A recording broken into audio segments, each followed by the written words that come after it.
Corporation election की जिन लोगों ने नॉमिनेशन फॉर्म भरा था, छाननी का वक्त था।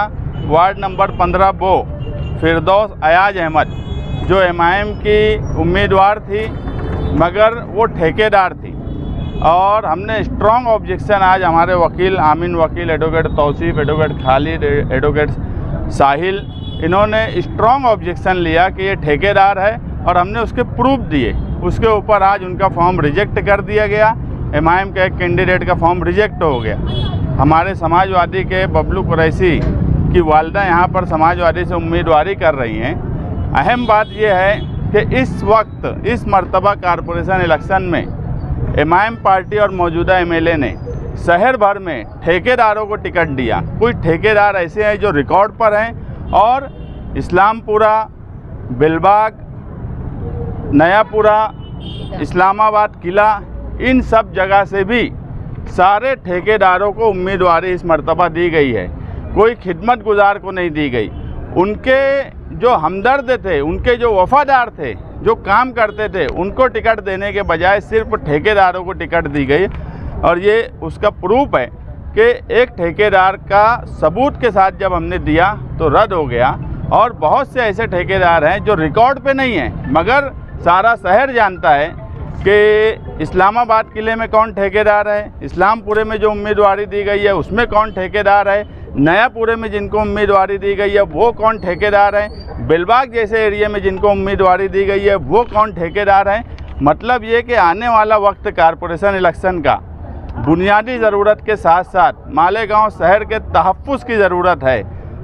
जन्म दाखिले से लेकर लैंड जिहाद, कई तरह के इल्ज़ामात मुसलसल शहर पर रख रहे हैं। हम मालेगांव सेकुलर फ्रंट, आसिफ शेख साहब की इस्लाम पार्टी और समाजवादी पार्टी, हमारे उम्मीदवारों में हमने एक चीज़ पर सबसे पहले गौर किया कि उनको पेपर समझते हैं कि नहीं, कानूनी समझ है कि नहीं। अगर कॉरपोरेशन में जाएंगे तो मालेगांव शहरियान की तहफ़्फ़ुज़ कर सकेंगे कि नहीं।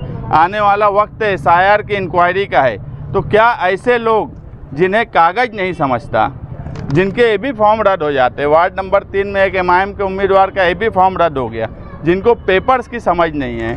वार्ड नंबर 6 हजार खोली में एक इस्लाम पार्टी से मालेगांव सेकुलर फ्रंट का एक उम्मीदवार बिन विरोध चुन के आ गया।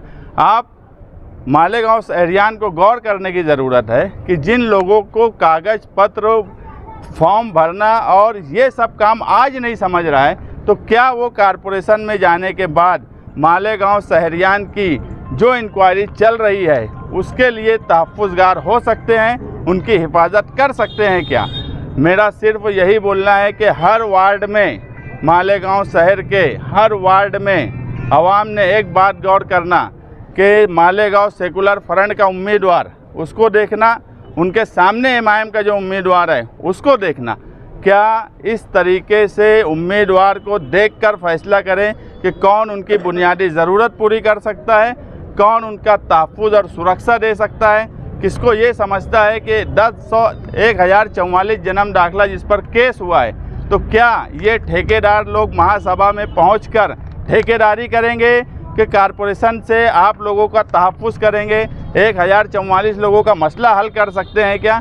ये सारी गौर फिक्र करने के बाद आवाम ने सीधा मालेगांव सेकुलर फ्रंट के हर पैनल में भरपूर वोट देकर मालेगांव सेकुलर फ्रंट के उम्मीदवार को कामयाब करें, क्योंकि मालेगांव सेकुलर फ्रंट के ही उम्मीदवार और उनकी ही लीडरशिप आपको तहफ़्फ़ुज़ भी दे सकती है और आपकी तरक्की और आपकी बुनियादी ज़रूरत को भी पूरा कर सकती है। सेकुलर फ्रंट का जीत का सिलसिला शुरू हो गया है, तो आगे भी इसी तरह इलेक्शन जो होगा उसमें भी अल्लाह का करम है कि हमने जिस हिकमत अमली से इस इलेक्शन को लेकर जा रहे थे, उस हिकमत अमली में हम कामयाब हैं और कहीं ना कहीं हमारी जीत का सिलसिला 16 जनवरी से पहले ही शुरू हो गया। ये हम सब लोगों पे अल्लाह का बहुत करम है कि मालेगांव सेकुलर फ्रंट इक़्तिदार में आने वाली है। 16 जनवरी को इंशाअल्लाह मालेगांव सेकुलर फ्रंट का मेयर बनने वाला है। सेकुलर फ्रंट की 2 सीट हो गई है, बबलू कुरैशी और एक नहीं, यहाँ पर अभी ये बिन विरोध नहीं हुए। इनके सामने कोई 1-2 आज़ाद उम्मीदवार हैं। हमारा मकसद बिन विरोध का नहीं था। अगर कोई ठेकेदार है तो उस ठेकेदार की फॉर्म रिजेक्ट होना चाहिए, उसका फॉर्म रिजेक्ट हो गया। बाकी हम इलेक्शन लड़ेंगे और इंशाअल्लाह वार्ड नंबर 15 एक लहर है वहाँ, और वो वार्ड नंबर 15 की तो मैं गारंटी देता हूँ कि वो पैनल हमारा चुन के आ गया इंशाल्लाह। सामने कौन है उम्मीदवार 15 नंबर में, कौन उम्मीदवार? अभी कुछ आज़ाद उम्मीदवार हैं, वो हम लोग नहीं समझे, मगर कोई पार्टी का उम्मीदवार अब समाजवादी के बबलू कुरैशी की वालदा के सामने किसी पार्टी का उम्मीदवार नहीं बचा। मुस्तकिम भाई, अगर जो आज़ाद उम्मीदवार है वो फॉर्म अपना विड्रॉ कर लेते हैं, वो उनकी मर्जी का सवाल है, जीत मानी जाएगी ना? हाँ, अगर वो विड्रॉल करेंगे तो जीत मानी जाएंगी। हमको विड्रॉल की तरफ हमारे वो नहीं है। मैं जो बात बोल रहा हूँ कि कुछ रिकॉर्ड पर ठेकेदार और 5 पैनल में, जिसे मुफ्ती साहब अपना पैनल बोलते हैं, वहाँ के उम्मीदवार इस्लामपुरा, बेलबाग, नयापुरा, किला, इन सब जगह पर सिर्फ एक ही बात देखे आवाम के मौजूदा एमएलए ने उनके वफादारों को टिकट दिया कि ठेकेदारों को टिकट दिया। आज वार्ड नंबर 15 के रिटर्निंग ऑफिसर कैलाश कटलिक साहब की ऑफिस में वार्ड नंबर 15 के नॉमिनेशन फॉर्म की छानबीन थी। उसके अंदर वार्ड नंबर 15 बो से समाजवादी पार्टी के उम्मीदवार जायदा मोहम्मद रफ़ीक कुरैशी, इन्होंने एमआईएम के जो नॉमिनेशन फॉर्म भरने वाले उम्मीदवार थे फिरदौस जहाँ अयाज अहमद, इस पर उन्होंने ऑब्जेक्शन लिया कि महाराष्ट्र कॉरपोरेशन एक्ट कलम 10F के तहत उन्होंने जो फॉर्म दाखिल किया वो कॉन्फ्लिक्ट ऑफ इंटरेस्ट है, क्योंकि जो मोती महिला बचत गढ़ ये नूरजहाँ फिरदौस अयाज अहमद इसकी सेक्रेटरी है, और इन्होंने जो कॉरपोरेशन से करार दाखिल किया है, करार के तहत 1/1/2024 से लेकर के 31/1/2026 तक कि मालिक और म्यूनसिपल कॉरपोरेशन को मिड डे मील में खिचड़ी पुराने का काम ये करेंगे। इस बुनियाद पर हमारा ऑब्जेक्शन था कि कॉन्फ्लिक्ट ऑफ इंटरेस्ट है, कॉरपोरेशन के ठेकेदार है, इसलिए वो कॉरपोरेशन में उम्मीदवारी नहीं कर सकते। इसके ऊपर मौजूद जो रिटर्निंग ऑफिसर, इनकी कोर्ट में बहस हुई। बहस होने के बाद मौजूद रिटर्निंग ऑफिसर ने 2 घंटे का वक्त लिया ऑर्डर पास करने के लिए।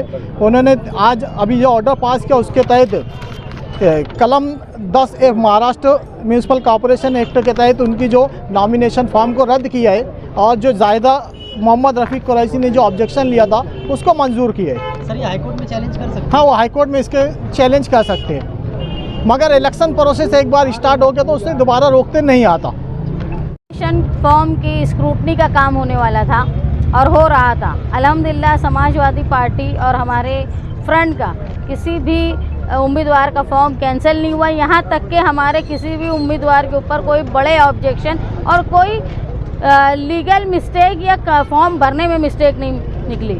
लेकिन आज जो मैंने देखा कि जिस तरह की हमारे मुखालफिन हैं, उनके सारे उम्मीदवार जो थे वो फॉर्म भरने में परेशान और फॉर्म के कागजात बताने में परेशान। हर कैंडिडेट जो था वो एमआईएम का, वो इस बात पे परेशान था कि उसके कागज़ पूरे नहीं हैं और वो कैसे भरे फॉर्म। जो लोग अपने उम्मीदवार का फॉर्म सही से नहीं भरवा सकते, जिनको ये समझ नहीं है, वो शहर के लोगों का जन्म दाखिले का क्या मामला हल करेंगे। एसआईआर का जब नौबत आएगी तो ऐसे लोग, जो लोग खुद के उम्मीदवार का फॉर्म नहीं भर सकते, वो एसआईआर में लोगों के लिए कागज़ बनाने का काम और उनको एसआईआर की तकलीफ से बचाने का काम क्या करेंगे, ये बड़ा सवाल है शहर के।